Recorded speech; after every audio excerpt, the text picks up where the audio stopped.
Má to určite svoje benefity, mať svoj vlastný biznis alebo byť freelancer, pretože si svojím pánom, ale taktiež, ak chceš byť svojím pánom, tak musíš naozaj byť svojím pánom. Pretože v práci máš šéfa, ktorý ti hovorí, čo máš robiť a ty to spraví.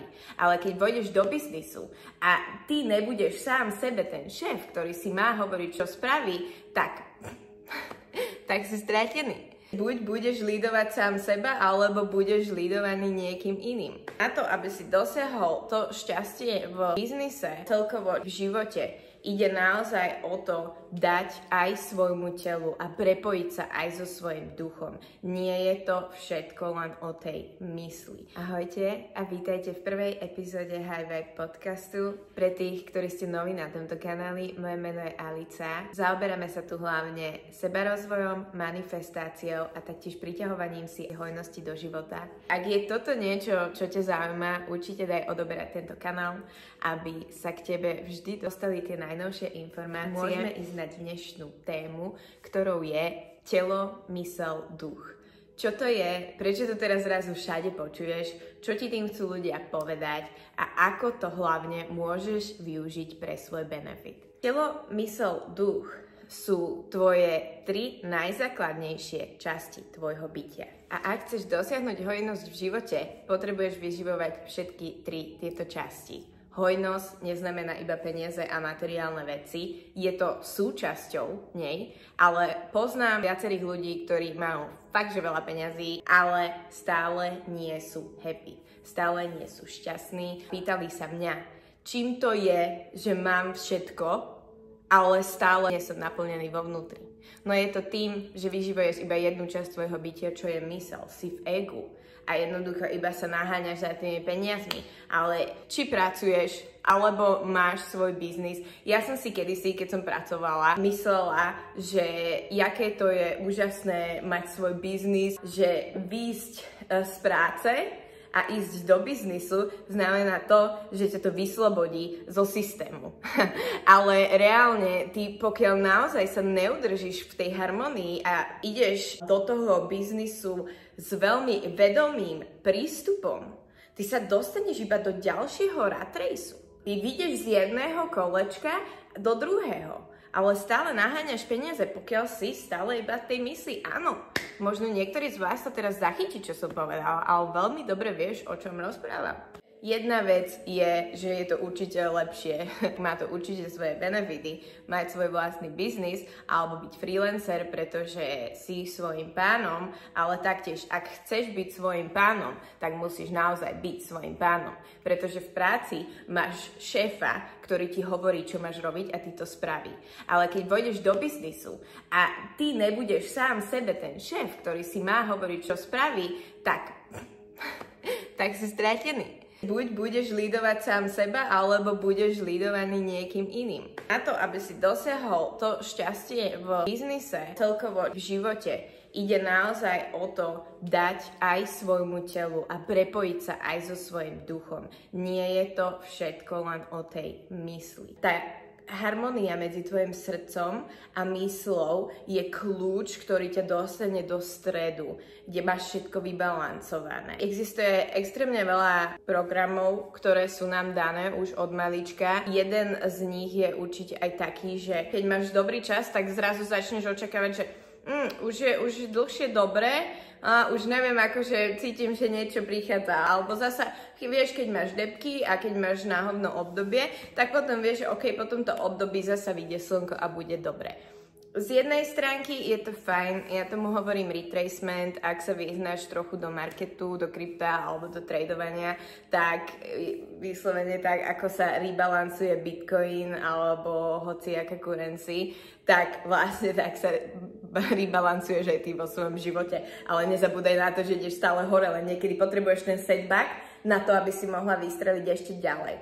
Takže tieto setbacky nie sú nikdy zlé, sú tam na to, aby ťa naučili, aby si z nich niečo zobral a aby si mohla výjsť ako lepšia verzia samého seba do tvojho nového levela. Poviem ti taký hack na toto, čo akože nehovorím, že teraz bude 100% fungovať ti na všetko, aj keby mohol, kebyže tomu dovolíš. Zostať v harmonii znamená, že nie len keď sa serú veci, tak si v pohode, ale aj keď sa dejú extrémne dobré veci, tak si neulietaj, že čo, hlavne my ženy to robíme, aspoň ja som to robila úplne tak. Ale skús, aj keď sa tešíš, tak sa nadýchnuť a ostať v tom strede. Tým pádom ty nevylúčiš tú jednu časť tej laťky a potom sa nebudeš musieť balansovať zasa naspäť, hej? Keď ty sa dokážeš ovládať svoje emócie na dennej báze, to znamená, že keď ťa niečo nasere, tak nebudeš najviac proste nadávať a sťažovať sa a ohovárať a tak ďalej, ale taktiež, že keď sa budeš tešiť, tak sa ukludníš a budeš sa tešiť, budeš vďačná, ale s pokorou, tak potom pekne dokážeš vybalancovať ten život, hej? To je tá vodorovná harmónia.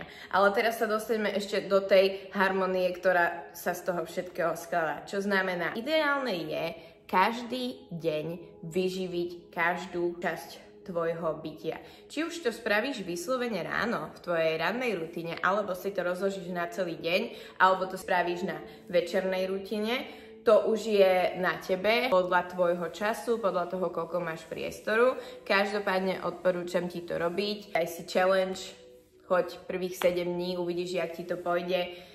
Pozri, aj keď sa stane, že nejaký deň vynecháš alebo tak, OK, už sa stále niekam ďalej posúvaš, stále sa to učíš robiť lepšie a lepšie, stále nachádzaš viacej spôsobov na to, ako by si to mohla robiť a pokračuj ďalej. 1% za deň je 365% v roku. Ideš kročík po kročíku, užívaj si tú čas. Niekedy aj tie chyby sú zábava. To sú vyslovene iba lekcie.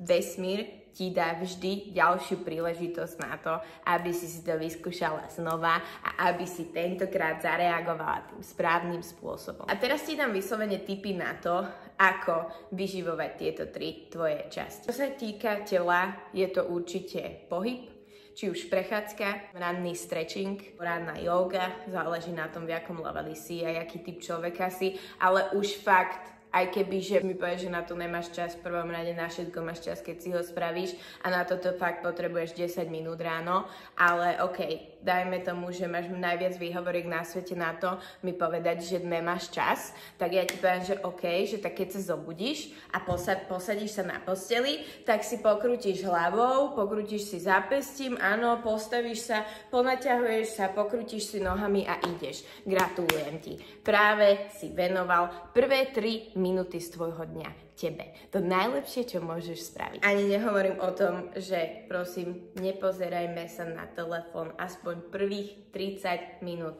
keď sa zobudíš. Skús naozaj venovať ten čas sebe. Ja spravím kompletne celé video druhé, ktoré sa bude zaoberať vyslovene rannou rutinou a stávaním v ránu, lebo to, aké si spravíš ráno, tak sa ti zrkadluje potom celý deň. Čím krajšie ráno si spravíš, tým krajší máš ten deň.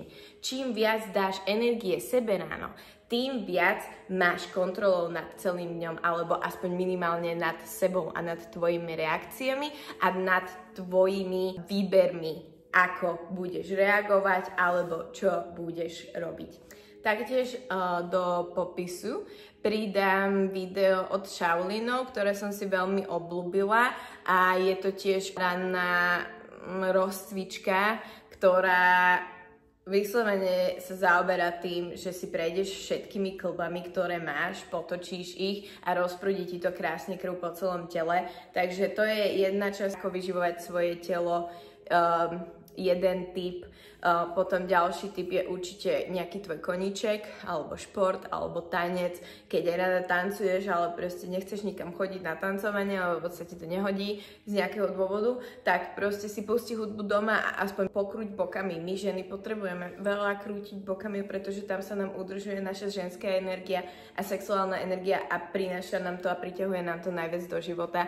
Takže ak si žena, určite sa sústreď na to, že krútiš svojimi bokami, že najviac. Ďalej je to cvičenie a určite zdravá, vyvážená strava. Taktiež Pohľadkaj sa, dávaj svojmu telu, čo potrebuje, počúvaj svoje telo, napájaj sa na svoje telo, buď vďačný za svoje telo.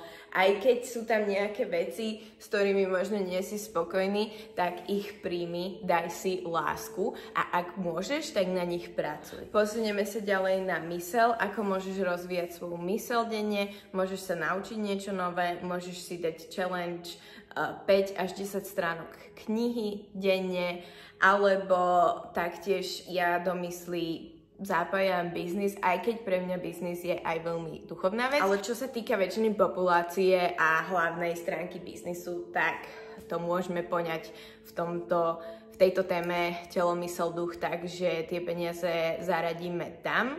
Takže pre rozvoj svojich financií môžeš nejako vyživovať svoju mysel, ale odporúčala by som určite to nenechávať iba, že OK, pracoval som dneska, tak to je tá mysel. Daj niečo dobré svojej mysli, aj keby, že si máš iba pustiť podcast miesto toho, že si pustíš hudbu v aute na jednu 15-minútovú trasu, ktorú ideš. Už len to je to 1%, ktoré ťa niekam ďalej posunie. Takže to určite odporúčam, aby ste vyskúšali. A nakoniec tu máme ducha, ako sa prepájať s duchom, ako sa prepájať so spiritom. Je to naozaj na tebe, aké pomenovanie tomu dávaš. Pre mňa je to božstvo, pre mňa je to stvoriteľ, pre mňa som to ja, moja duša vo vnútri. Takže napájanie sa na to, meditácia veľmi dobrá, či už iba predýchanie, aspoň nádych, výdych párkrát a stíšenie mysle, alebo nejaká vedená meditácia, ktorú môžeš nájsť na YouTube. Je ich tu 1 000 000, stačí ti vyhľadať si meditácia, alebo po prípade, keď potrebuješ meditáciu na hojnosť, meditáciu na ukludnenie mysle, meditáciu na vyliečenie tela, meditáciu na príjmanie, meditáciu na rozšírenie ženskej energie, meditáciu na prebudenie mužskej energie. Je ich tu 1 000 000, napíš to tam, algoritmus ti bude prinášať to, čo potrebuješ v tej správnej chvíli, tak ako za tebou prišlo presne aj toto videjko. Potom ďalej, čo sa týka ducha, to môžeš skombinovať aj s myslou, je veľmi dobré journaling, zapisovanie si vecí, buď zapíšeš tvoje pocity, alebo zapíšeš vďačnosť, alebo si zapíšeš manifestáciu, čo by si chcela, aby sa stalo. A určite, keď si píšeš nejakú manifestáciu, tak najideálnejšia fráza je: som šťastná a vďačná za to, že teraz zarábam toľko a toľko peniazí. Za to, že teraz bývam v takom a v takom dome. Za to, že mám šťastnú rodinu. Ide o to, že to vždy chceš písať v prítomnom okamihu, môžeš aj v minulom, ja niekedy rada používam už aj minulý čas, ako by sa to už stalo, záleží na tom, o čo ide, a keď do toho zakomponuješ aj vďačnosť, tak to boostneš 10 krát. Alebo taktiež modlenie, ak sa vieš modliť, tak modlitba je nádherný spôsob na to, ako sa spojiť s celkom. To by bolo na dnes odo mňa všetko. Ak máte nejaké otázky, tak neváhajte ich napísať do komentárov a taktiež mi tam prosím dajte niečo, čo ste si z tohto videa zobrali najviac, čo s vami fakt, že zarezonovalo v srdci. Budem vám veľmi vďačná, keď dáte like a opakujem, nezabúdajte odoberať tento kanál. Nech sa tieto správy posunú čo najviac ľuďom a taktiež mňa motivujete viacej robiť pre vás tieto videá. Sledujte nás aj na Instagrame, kde uvidíte vždy najnovšie, kde sa chystáme spraviť nejaký retreat alebo event. Ďakujem vám krásne, že ste si dali tento čas vypočuť si toto video. Verím, že vás to niekam posunulo a uvidíme sa na ďalšom. S láskou, high vibe!